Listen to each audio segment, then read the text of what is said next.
everybody, Backyard Bullion here. Welcome one and all to episode 196 of In Focus Friday, the show where we take a good close look at cool things made of silver or gold. Last week we took a metaphorical trip all the way to the Perth Mint, Australia to have a look at the silver-proof high relief Dragon and Phoenix, an absolutely stunning coin. If you've not checked it out, there's a link down in the description below to last week's episode. Today though, we're travelling all the way back to the United Kingdom to Pontyclun, Wales, where we find the Royal Mint. And we are going to be showcasing and looking at their 2020 Oriental Border Britannia in gold. Absolutely stunning coin. It concludes this series now. 3 coins issued 2018, 19 and 20. This one is my favourite by a country mile. I absolutely love it. It's so elegant and so gorgeous. In addition to showcasing this coin, I also want to talk a little bit in today's video about 2020 editions and whether or not they represent a kind of sleeping giant market. Are they going to be the key dates of the future? With everything that's happening in the world right now, there are definitely issues with production, and mintages around the world have been affected, but only on certain types of coins, not like these. So we're going to have a little bit of a discussion about 2020 editions and things to think about for the future. Now, if you enjoy this video and you enjoy this coin, please let me know, and please let YouTube know as well by hitting that thumbs up button and subscribing to our channel if you want to see content like this in the future. Hope you can all agree though, this is an absolutely stunning, stunning coin. It's one of my all-time favourites, I have to say, and the Britannia is just so elegant. It is so quintessentially British in its appearance, look and culture, and that is one of the major draws to having this coin, the Oriental style Border Britannia, produced in the first place. So if we go back to the start and have a brief overview of what came before, we've got these 2018 and 2019 editions, and the obviously Britannia is quintessentially all about the Royal Mint, and the Royal Mint was releasing and expanding on their Asian bullion market, and to commemorate that they commissioned the Oriental Border Britannias. Of course, Britain and Asia have been intrinsically linked throughout history with the British Empire. Of course, we've got Hong Kong connections there, but also very, very many other countries as well. And the 2018 Oriental Border Britannia, this lovely pattern around the side, was inspired by the Oriental rooms at Buckingham Palace, as was the 2019 Oriental Border here as well. And then we move into the 2020 edition, and this leaves Buckingham Palace for its inspiration down to the Royal Banquet Hall at the Royal Brighton Pier, where these Oriental border styles have been inspired from. And in my opinion, it is the pick of the bunch in terms of the complexity of the design. I really like the way that this Oriental border looks. I think it actually frames within the coin better than some of these other designs. Although the second favourite for me has to be the 2018. You know, it really did knock the ball out of the park in terms of design right at the start of this series. But 2020's edition is very, very interesting as well. Designed by Philip Nathan, and you can see there at the bottom you've got his name, Nathan, under 2020. So he's the one that came up with this conceptual design of having these Oriental borders surrounding the Britannias. Now they have changed obviously some of the aspects of Britannia themselves, because normally you would have some of the lettering around this rim of the coin, so the edge of the coin here. Instead, those have now been moved into the actual frame of Britannia themselves. You can see there 1 ounce 49 fine gold and Britannia written along her trident. And it's a simply stunning coin. You know, I have criticised the Royal Mint in their past for some of their coin designs, certainly in the Lunar series. But one thing that the Royal Mint seems to be doing incredibly well is their bog standard bullion. And I say bog standard bullion because this one shouldn't really be in that category, I suppose. But they do it really well, and they do it elegantly. This is one which I absolutely love. Its simplicity, its elegance absolutely shines forth. It doesn't have to be ridiculously orientalised, if that's a word. You know, the Britannia is still quintessentially British, but it's also commemorating that connection with Asia. Now, one thing that I've only just discovered, and I've called this radial swirly pattern in the background so many times, looking at all these different coins. It was introduced, I think, in 2017, because the Queen's Beast series has them, but it's actually called a Microdot, a secure Microdot texturing. And I did not know what this was, and I was reading the specs on the Oriental Border Britannia coins on the Royal Mint's website, which is incidentally where I bought this coin from. I'll talk a little bit about that in a moment. And I was reading that and I was thinking, what does that mean? What's the Microdot texturing? Is there some security features that I'm not seeing? Are they hidden? Are they potentially these tiny little dots around the rim of the coin here, around the outside? I don't know. So I actually rang up the Royal Mint and asked, and they clarified that the microdot texturing is this pattern here, and apparently it's an incredibly hard pattern to duplicate for fraudsters and fakers out there. So there you go, you learn something new every day, even in my world. So Jodie Clark's design of Queenie on the back there, absolutely love it. Really, really great coin all around, and I think it's fantastic. Now, as I said, I did buy this directly from the Royal Mint.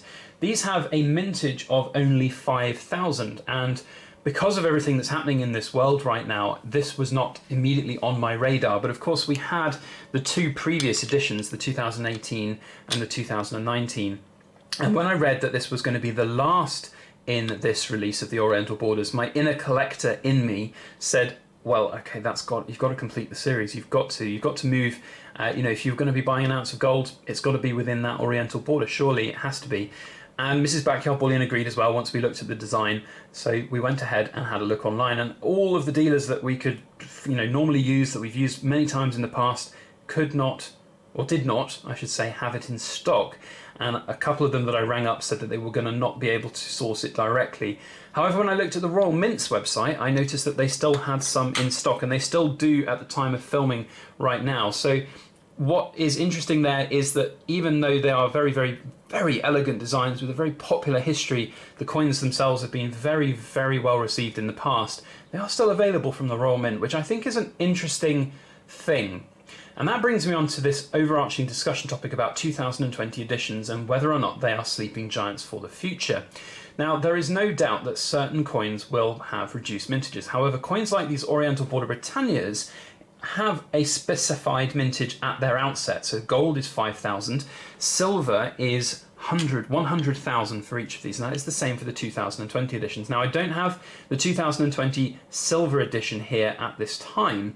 That's hopefully going to be arriving at some point in the near future. But back when these were released, they were slightly premium coins. They were only about £1 or so more than your regular Britannias if you bought them in bulk.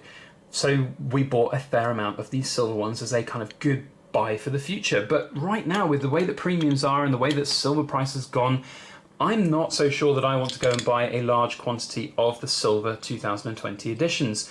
But they still have a mintage of 100,000. So will they be sleeping giants for the future? Well, my argument is going to be probably not. However, with the fact that these are still in stock at the Royal Mint means, in my eyes, one of two things. They are either less popular than they were, or there are fewer people out there in this world willing to part with cash on this type of coin, which somewhat surprises me, as we are seeing premiums quite high at the moment for bog standard bullion coins, just your regular Britannias, for example. But they will have reduced mintages compared with previous years. So if you can buy a regular 2020 Britannia at a decent price, that is going to probably be a key date in the future. However, with these, they are not, because they're still the same fixed mintage, but still at a high premium. I don't know. One thing of interest is that I suppose if there are so many left at the Royal Mint and they are unsold at some point, they might be melted down, so the overall mintage might be lower. I doubt that's going to happen. I suspect that they will just be released out generally and slowly through the market of the Royal Mint. I don't know how many are still left. That could be an interesting question to have a look at. But the point is that 2020 editions are a bit of a dangerous ground, because yes, they are potentially lower in mintage for the bullion versions. However, these fixed mintage offerings that we see from the Royal Mint, from the Perth Mint, from various other mints around the world, they will not be key dates. They will just be your regular coins within that series. Yes, there'll be a certain element of, well, it's 2020, that's a special year because of everything that happened, but I really can't see, these type of coins here, the Oriental Border Britannias, being that absolutely, massive killer for premiums going into the future. I just can't see that happening and taking off. Maybe I'll be wrong, but it's unlikely, so don't rely on it. And also with these, these bullion coins, just be very careful, because they do come at the premiums right now with the way the market is, and those premiums will not necessarily be realised at the other end if you were to look to sell them in the future, even with that key date status. So just be very, very careful. Now, back to conclude on this series. As I said, it is the last in the series. It's the final release. What does this have in store? Now, as a mintage of only 5,000, I have to say this does represent potentially quite a good coin set for the future. However, it's certainly not appreciated in any way that you might expect a similar level of minted coins to be at. So the 2018's editions of the Queen's Beast series, for example, those are already seeing some gains in premiums. The Dragon, I believe, and the Unicorn are starting to see some significant gains on those premium levels. However, these coins here I've seen on the secondary market for a decent premium, don't get me wrong, but not an exceptionally large premium, which does surprise me somewhat considering their popularity at release and also elegance of design. So interesting kind of things to think about for going forward. Of the three, which is your favourite? For me, it goes 2020 number one. I love this design. I think it is absolutely fantastic. The simplicity of 2018 wins it over in second place, and 2019 in third. That doesn't mean I don't like the 2019. It's just, of the three, I don't know, it just doesn't fit quite as well in my opinion. So one thing we haven't really done is side-by-side comparisons with the silver versions as well, and I have had a look at these in the past with the different coins as they've been released, but you know, they are simply stunning in silver as well. I haven't got a great deal of the 2000, and I've just realised I've got the 2019 there. The 2020 versions I have not got in silver yet. I expect only to get a couple of them in the future just for that collection. But I really do like this design in both silver and gold. Of course, 1 ounce of gold, who doesn't like that? The silvers, though, are really very nice. The larger profile, diameter of the coin really does allow a bigger sort of face for the design to be showcased.